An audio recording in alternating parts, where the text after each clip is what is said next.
Hello viewers, this is Moin from IT and technical চ্যানেলের পক্ষ থেকে সবাইকে জানাই আমার সালাম। আসসালামু আলাইকুম।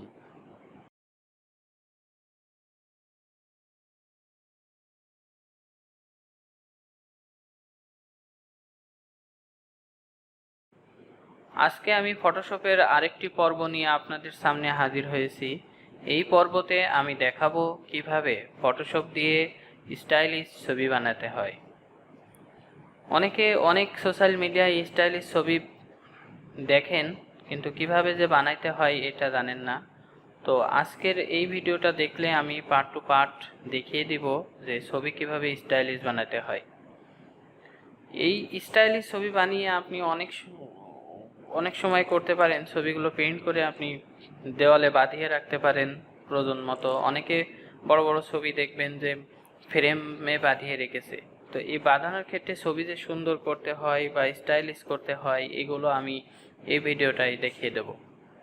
তো ছবি স্টাইলিশ বানাইতে হলে প্রথমে যে ফ্রেমগুলো ইউজ করা লাগে, সেই ফ্রেমগুলো আমরা আজকে ইউজ করে দেখাবো যে কিভাবে ছবি স্টাইল করার ক্ষেত্রে ফ্রেম ইউজ করা লাগে। তারপরে চারি সাইড দিয়ে যে আপনার বর্ডার ইউজ করা লাগে, অনেকে স্ট্যাম্প সাইজ, পাসপোর্ট সাইজে যে বর্ডার ইউজ করি, এইগুলো ইউজ করা লাগে। তো এই যে ইউজ কিভাবে করবেন, ফটোশপ দিয়ে কিভাবে এটা তৈরি করবেন, তো ফটোশপের মাধ্যমে আমি দেখিয়ে দেব। ওয়েলকাম বন্ধুরা, প্রথমে আপনার কম্পিউটারের অ্যাডোবি সফটওয়্যারটি ওপেন করে নেবেন। ওপেন করে নিয়ে এবার আপনি যেই ছবিগুলোর কাজ করবেন, ধরেন আমি এখানে ছবি কিছু সিলেক্ট করে রেখেছি, এই ছবিগুলোর আমি আজকে কাজ করে দেখাবো। দেখেন, এই একটা ছবি, এই একটা ছবি, এই একটা ছবি, এই একটা ছবি, এই চারটে ছবির কাজ আমি করে দেখাবো কিভাবে এই ছবি দিয়ে স্টাইলিশ ছবি বানাতে হয় এবং এই ছবির কিভাবে এইখানে যে আপনি বর্ডার দিবেন, ফ্রেম দেবেন, ফ্রেম ব্যবহার করবেন, এগুলো কিভাবে ব্যবহার করবেন সেটা আমি ফটোশপ দিয়ে দেখিয়ে দেব এবং কোন টুল দিয়ে ব্যবহার করব, কোন টুল দিয়ে এটা আমি ইউজ করব সেটাও আপনাদের দেখিয়ে দেব। তো ফটোশপ সফটওয়্যারটি আমি প্রথমে ওপেন করে নিচ্ছি। ফটোশপ সফটওয়্যারটি ওপেন হয়েছে, আপনার কম্পিউটারে ফটোশপ সফটওয়্যারটি রান করে নেবেন। নেওয়ার পরে এই যে এই যে ক্যানভাস, এই ক্যানভাসে আমি যে ফোল্ডারে ছবি রেখেছি ওইখান থেকে ড্র্যাগ করে নিয়ে এসে আমি এই ক্যানভাসের পরে ছবিগুলো ছাড়ব। তো প্রথমে আমি এই একটা ছবি নিচ্ছি, সবগুলো চাইলে একবারও সিলেক্ট করে নিতে পারেন, আবার একটা একটা করে কাজ করার ক্ষেত্রে একটা একটা করেও নিতে পারেন। তো আমি একটা ড্র্যাগ করে নিয়ে এসে আমি এই ফটোশপের ক্যানভাসের পরে ছেড়ে দিচ্ছি। এই যে ছবি, এই ছবিতে আমি এখন করব কি, প্রথম কাজ হচ্ছে এই ছবিটারে আমি ক্রপ টুল সিলেক্ট করে আমি ছবিটারে কেটে নিব। দিয়ে কিবোর্ডের ইন্টার বাটন প্রেস করে আমি ক্রপ করে নিলাম। নিয়ে আমি এটা একটা ডুপ্লিকেট পেস্ট করে নিচ্ছি। রাইট বাটন ক্লিক করে আপনারা ডুপ্লিকেট পেস্ট করবেন। তো এখানে আমি যে ফ্রেমটা ছবি সেট করব, কিছু ফ্রেম আমি এখান থেকে গুগল থেকে ডাউনলোড করে নিছি। আপনারাও অহরহ বিভিন্ন ফ্রেম আছে এই গুগল ড্রাইভে, গুগল থেকে ওখান থেকে আপনারা ডাউনলোড করে নিতে পারেন, ঠিক আছে। তো আমি কিছু ছবি এখান থেকে ডাউনলোড করে নিছি। তো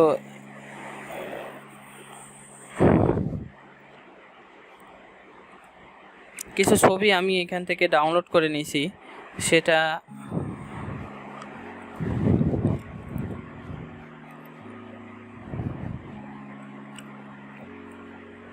এই যে বন্ধুরা, এই ফ্রেমটা আমি গুগল থেকে ডাউনলোড করে নিছি। গুগল থেকে ডাউনলোড করার নিয়ম হচ্ছে, গুগলে যে ইন্টারনেট অপশন চালু করে দিয়ে আপনি গুগল থেকে ডাউনলোড করে নেবেন। অনেক ফ্রেম আছে, ঠিক আছে।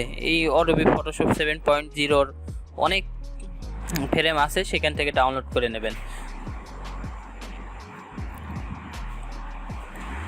এবার আমি এই যে মুভ টুল সিলেক্ট করে এই ছবিটারে মানে এই ফ্রেমটারে ড্রাগ করে নিয়ে এসে আমি এর উপরে ছেড়ে দিলাম।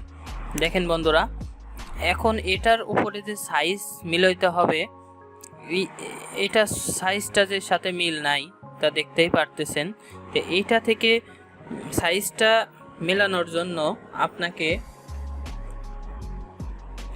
কিবোর্ডের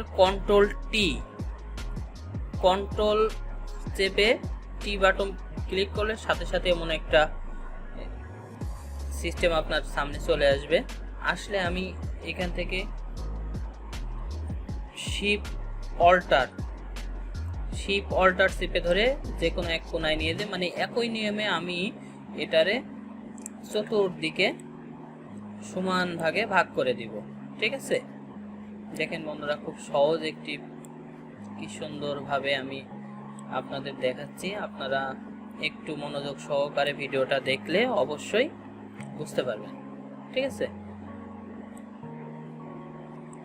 দেখেন তো এই যে এটার বাইরে চলে যাচ্ছে, এই যে ছবিটার বাইরে চলে যাচ্ছে, সেক্ষেত্রে আপনি করবেন কি, শুধু অনলি মাউসের ওকে বাটন টিপে ধরে ওকে বাটন সিলেক্ট করে আপনি নিচমুখ নামিয়ে দেবেন, সরিয়ে দেবেন।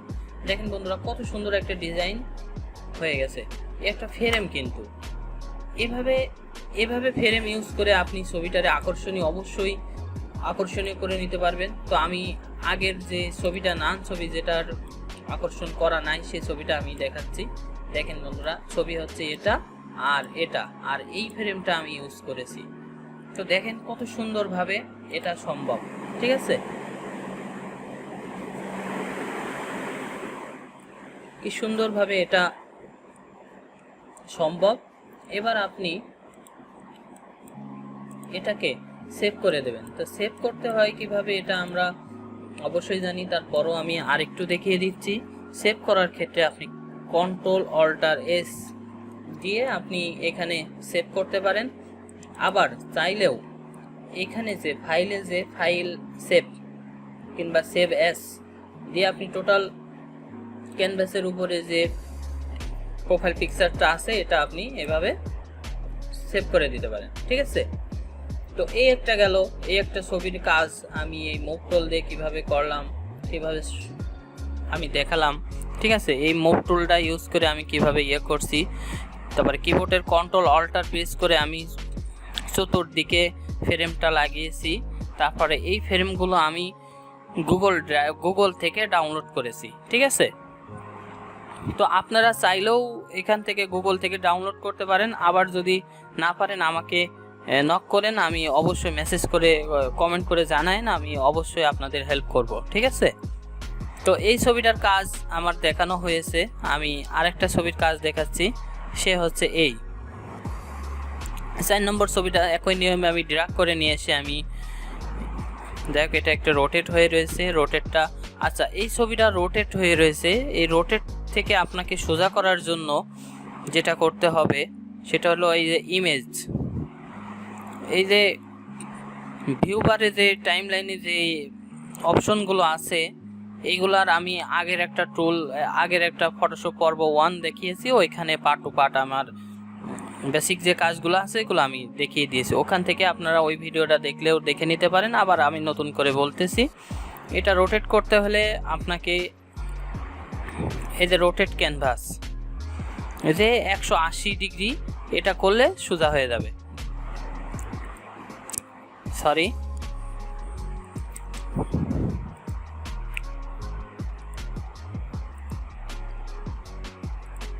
দেখেন বন্ধুরা, রোটেট এখান থেকে আপনি বিভিন্ন অ্যাঙ্গেলে রোটেট করতে পারবেন। ঠিক আছে, 180 ডিগ্রি আছে, 90 ডিগ্রি আছে। ঠিক আছে, CW 90 CCW এগুলো আছে, এখান থেকে আপনি এভাবে মুভ করে নিতে পারেন। তো একই নিয়মে এই ছবিটার কাজ হচ্ছে, এই ছবিটা প্রথমে আমরা একটু সুন্দর উজ্জ্বলতা করে নেব। তো ছবি উজ্জ্বলতা করতে হলে প্রথমে আপনাকে করতে হবে কি, কিবোর্ডের Ctrl+M ক্লিক করে আমি একটু ছবির ব্রাইটনেসটা বাড়িয়ে দিচ্ছি। এই যে একটু ছবির ব্রাইটনেস বাড়িয়ে দিলাম, দেওয়ার পর আমি এটা একটু জুম করে দেখতেছি, ঠিক আছে।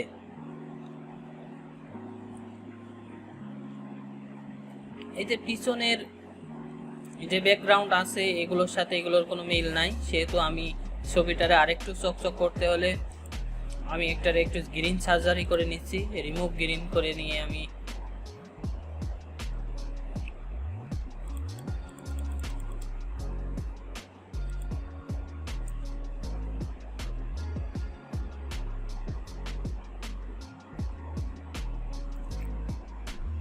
রিমুভ গ্রিন করতে গেলে একটু সময় নেয় অবশ্য, যেহেতু রিমুভ গ্রিনের কাজটা হচ্ছে ছবির যেখানে যত দাগ আছে বা একই নিয়মে একই সিস্টেমে করে দেওয়া, ঠিক আছে, এক কথায় ব্রাশ করে দেওয়া, ঠিক আছে, ফিনিশড করে দেওয়া। তো এই ছবিটাকে আমি ফ্রেম লাগিয়ে আপনাদের দেখাবো, সেটা হচ্ছে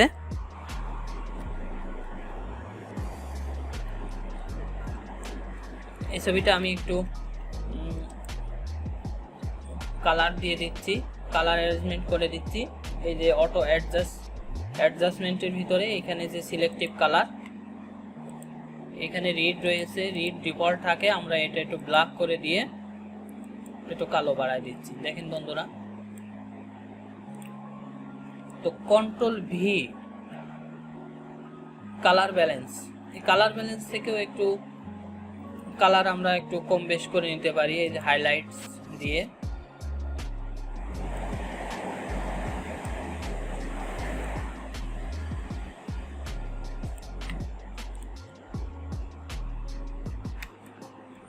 দেখেন বন্ধুরা, তো এই ছবিতে আমার মনে হয় আর কোনো কাজ নাই, ঠিক আছে। তো আমি একটা ডুপ্লিকেট পেস্ট করে নিচ্ছি।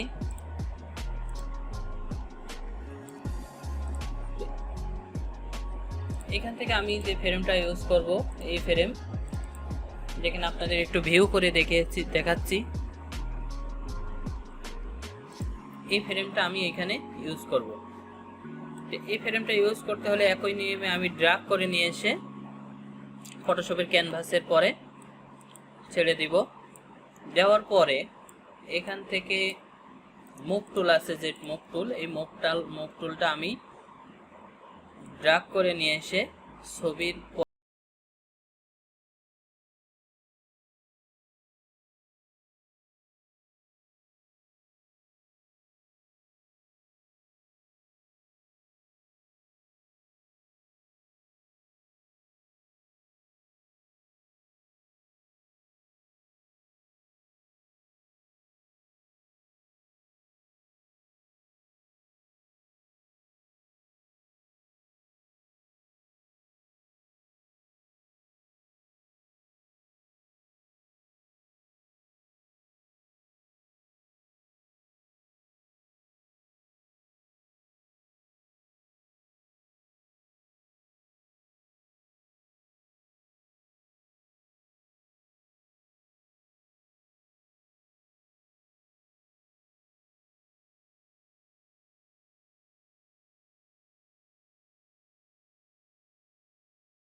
দোয়া করবেন। আমি নতুন ইউটিউব চ্যানেল খুলেছি, এই চ্যানেলটা নিয়ে আমার অনেক স্বপ্ন। আপনাদের উৎসাহ, আপনাদের অনুপ্রেরণায় আমি যেন অনেক দূর এগিয়ে যেতে পারি, সেই প্রত্যাশায়। সবাই ভালো থাকবেন। আসসালামু আলাইকুম।